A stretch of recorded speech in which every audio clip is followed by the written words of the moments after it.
போட்டித் தேர்வுக்கு தயாராகி கொண்டிருக்கும் மாணவர்களுக்கு வணக்கம்.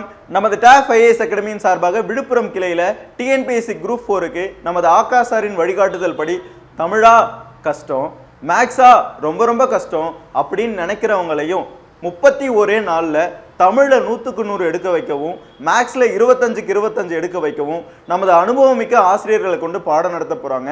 அவங்களுக்கு தினசரி தேர்வுகளும் நடக்கும். இந்த கோர்ஸ் எஃப்ஐலேருந்து ஸ்டார்ட் ஆகுது அப்படின்னா மார்ச் 1 ஸ்டார்ட் ஆகுது, மார்ச் 31 வரைக்கும் இருக்குது. இதுக்கான நேரம் காலையில் 10 மணிலேருந்து மாலை 5 மணி வரைக்கும் இருக்கும். இதுக்கு உணவு மற்றும் தங்கும் வசதியும் ஏற்படுத்தி தராங்க. இதுக்கு கட்டாயம் நீங்கள் என்ன பண்ணணும்னா முன்பதிவு செய்ய வேண்டியிருக்கும். முன்பதிவுக்கு ஸ்க்ரீனில் தெரிகிற நம்பருக்கு கான்டாக்ட் பண்ணி ரெஜிஸ்டர் பண்ணிக்கோங்க. சரிங்களா? டிஸ்கிரிப்ஷன்லேயும் நம்பர் இருக்கும், அங்கேயும் போய் செக் பண்ணிக்கோங்க. நன்றி, வணக்கம்.